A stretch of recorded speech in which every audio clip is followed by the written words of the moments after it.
Good morning, my YouTube family and friends. Good morning. Happy Sabbath to everyone.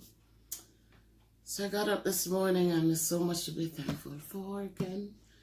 And I decided I wanted some cornmeal porridge today. So I made my porridge and then I thought of you guys and just wanted to share with you a little bit. So that's my little bowl of porridge I'm going to enjoy in a minute or two. And for me, when I do, I don't know how many people use coconut milk in their porridge, but the coconut milk gives it a nice flavor. So I like to use this also because, you know, cornmeal has to be cooked a long time. If it's not properly done, I think I heard that it can, when you drink fluids with it, it swells up in your stomach. So you need to make sure it is properly cooked. So I had that cooking. The coconut milk has to be properly cooked also. So when I boiled the water and then I add the coconut milk and let them just sit there and cook like for, I think this was cooking like for an hour because I like to make sure. You don't have to do that though. You do what you do well. If it hasn't affected you, if you have cooked it in a shorter time and it has not affected you, more power to you. So, so that's done. I add some vanilla, like Benjamin's, still from years and years ago, or Benjamin vanilla. And I also like the carnation sweet milk. I'm trying hard to break off from sweet milk because I've tried so hard to break off from sugar. But to do the porridge, I have to have a little sweet milk in it. So that's what I use, the carnation. And it's very tolerable.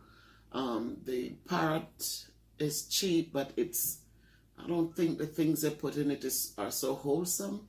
But I find that carnation holds up to their name and their reputation. So that's the sweet milk I use. So I just wanted to share because I'm thinking about you and it's Sabbath again. And, you know, irrespective of whether or not we are in the sanctuary every Sabbath or we're worshiping virtually, or even if we're not going into or we're not doing it virtually, but we know that the teachings that we received as young people, that they do stay with us. So I just thought, and I'm going to share quickly, remember the sermon that Christ preached and the reminder that as we go forth from day to day, he reminds us of some of the things that he cares deeply about. And he reached out and he said to these people that as they go forth, they shouldn't be hopeless, because he said, blessed are the poor in spirit, for theirs the kingdom of heaven. Blessed are the poor in spirit, for theirs the kingdom of heaven. He says, blessed are they that mourn, for they shall be comforted. Just a few evenings ago, we heard that one of our cousins passed away in Jamaica.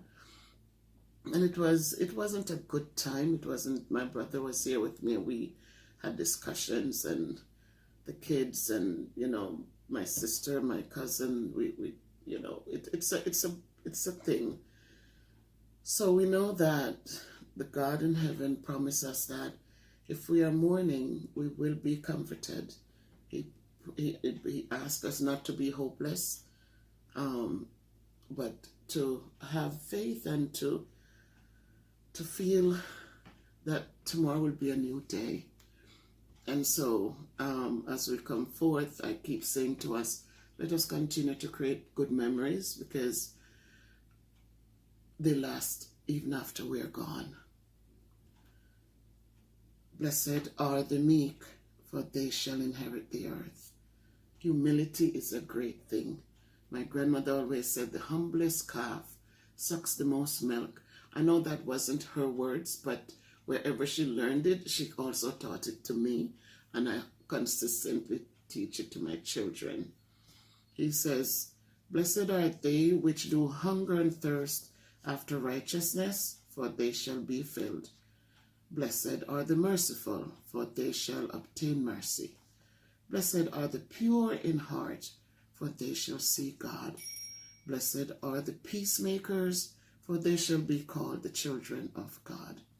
Blessed are they which are persecuted for righteousness' sake, for theirs is the kingdom of heaven."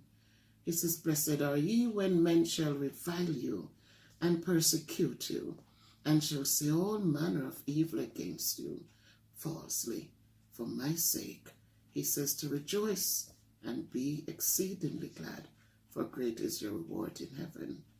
For so persecuted they the prophets which were before you. And he continued to talk to them, but one of the things he said, "Ye are the light of the world. A city that is set on a hill cannot be hid. Neither do men light a candle and put it under a bushel, but on a candlestick, and it giveth light unto all that are in the house. He therefore said, Let your light so shine before men, so they may see your good works and glorify your Father which is in heaven." So as I close this morning, I say, be hopeful, let your light shine, because it's only when your light shines that people know that there's a God and they should give thanks and glorify him.